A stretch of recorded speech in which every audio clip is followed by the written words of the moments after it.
مجھے جو اگر خواب میں آپ کہتے ہیں کہ آنسر اس کا ملتا ہے تو ہاں ہے تو کیا اشارہ ہوگا اور نہ ہے تو کیا اشارہ ہوگا؟ بسم اللہ الرحمن الرحیم۔ پہل تو یہ سمجھنا ضروری ہے کہ استخارہ کسے کہتے ہیں۔ جیسے کہ آپ نے اپنے انٹرو میں بتایا کہ استخارہ بھلائی طلب کرنا یا مشورہ کرنا بھی ہے، اور لفظ استخارہ جو ہے اس کا لغوی اور اصطلاحی معنی اگر دیکھا جائے تو خیر طلب کرنا، بھلائی طلب کرنا، اچھائی طلب کرنا۔ اس میں طلب کا معنی پایا جاتا ہے، خیر خواہی کا معنی، خواہشات کا معنی پایا جاتا ہے،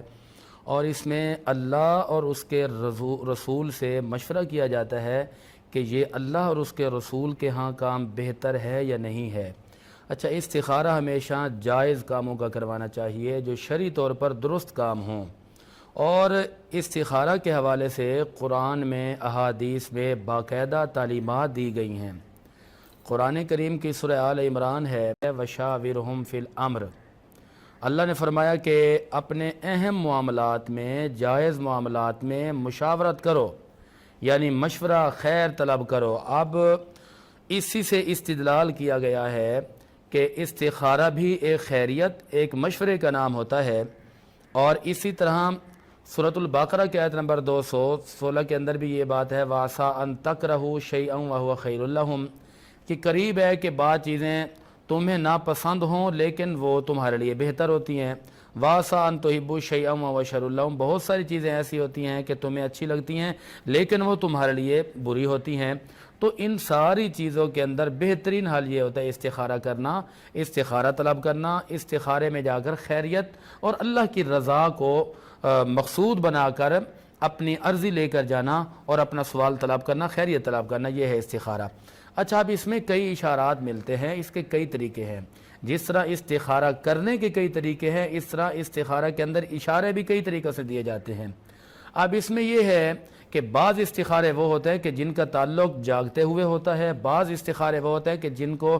آپ رات میں وہ استخارے کی دعا یا آپ وہ طریقہ کار اپنا کے سو جاتے ہیں تو خواب کے ذریعے آپ کو آگاہی دی جاتی ہے۔ ضروری نہیں ہے کہ ہر استخارے کا جواب آپ کو فی الفور اور واضح انداز میں دیا جائے۔ بعض دفعہ استخارے کا جواب آپ کو اشاروں کی صورت میں، کنایات کی صورت میں، یا آپ کے دلی اطمینان کی صورت میں، دلی اعتماد کی صورت میں، یعنی آپ نے استخارہ کیا، آپ کو اطمینان حاصل ہو گیا، آپ کو تسلی مل گئی، اور یا آپ خواب میں سوئے ہوئے ہیں اور آپ کو خواب کے اندر ہی اس طرح کی بڑی ہریالی والی، رحمت والی،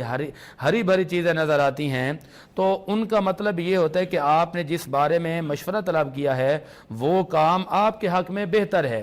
اب یہ دیکھیں کہ ہر استخارے کا جواب ایک جیسا نہیں ہوتا۔ بعض دفعہ بندہ استخارے کی دعا بھی پڑھتا ہے، نماز بھی پڑھتا ہے،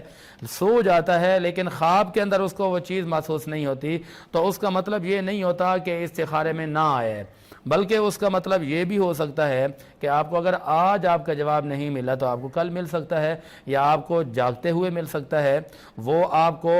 اطمینان کی صورت میں یا آپ کے معاملات میں آسانی کی صورت میں بھی جواب ہوتا ہے۔ ہم تو یہ کہتے ہیں کہ ہم نے ابھی کیا تو پتہ نہیں استخارہ صحیح آیا ہے نہیں آیا، تو فی الفور ہاتھوں ہاتھ جواب لینا چاہتے ہیں، تو یہ بات غلط ہے۔ استخارہ تو کرنا چاہیے، یہ سنت نبوی ہے۔ صحابہ کرام فرماتے ہیں، بخاری کے حدیث پاک ہے، حدیث نمبر 6382، میرے آقا امام الانبیاء نبی پاک علیہ الصلوۃ والسلام کے بارے میں صحابہ کہتے ہیں کہ یعلمنا الاستخارہ، کہ ہمیں آقا علیہ الصلوۃ والسلام استخارہ کی تعلیم دیتے تھے، استخارہ سکھاتے تھے، جیسا کہ قرآن کی صورت سکھائی جاتی ہے۔ تو میرے آقا ان کو باقاعدہ پڑھاتے تھے، سکھاتے تھے کہ استخارہ کریں، خیر طلب کریں اور بھلائی طلب کریں، اس میں کوئی برائی نہیں ہے۔ لیکن پھر اس سے آگے مزید بات آگے بڑھتی ہے، تو ہمارے ہاں ہم کیا کرتے ہیں، عوام الناس میں یہ بات ہے، یا تو خود استخارہ کرتے ہیں یا پھر کسی سے کرواتے ہیں، تو استخارہ ہاں آیا ہے یا نہ آیا ہے، اچھا ہے یا برا ہے، جو استخارے کا جواب آتا ہے نا، تو میں نے کئی لوگوں کو دیکھا ہے کہ ان کا سالوں سے رشتہ لگا ہوا ہوتا ہے، اب جا کے چونکہ لوگ دیکھتے ہیں نا میڈیا، سوشل میڈیا، کہتے ہیں جی استخارہ تو کروائیں۔ اب وہ 5 سال کا رشتہ لگا ہوا ہے، آپ نے استخارہ کروا لیا اور کسی نے آپ کو کہہ دیا کہ نہیں جی وہ استخارے میں تو صحیح نہیں آ رہا، تو اب لوگ پتہ کیا کرتے ہیں، فوراً جا کر رشتہ توڑ دیتے ہیں، جبکہ رشتوں کو جوڑنے کا حکم ہے، توڑنے کا حکم نہیں ہے۔ اللہ فرماتا ہے کہ رشتوں کو نبھاؤ، رشتوں کو توڑو نہیں۔ اب پھر سوال پیدا ہوتا ہے، عوامی سوال ہے، جی استخارے میں تو منع آ گیا، تو استخارے میں منع کا مطلب یہ کس نے کہا ہے کہ رشتہ ہی توڑ دو، یا یہ کس نے کہا کہ جی اس کام میں آپ نے جانے نہیں ہے، اگر ایک دفعہ منع آیا ہے تو آپ اپنے معاملات درست کر کے اپنی تحقیقات جا کے ضرور کریں. رشتہ توڑنے سے پہلے سوچنا چاہیے کہ ہم کس چیز کو بنیاد بنا کر توڑ رہے ہیں, یا جوڑنے سے پہلے سوچنا چاہیے کہ ہمیں قرآن و حدیث میں رشتے جوڑنے کے لیے کن کن چیزوں کا حکم دیا ہے. میرے آقا نے فرمایا جس کے اندر آپ کو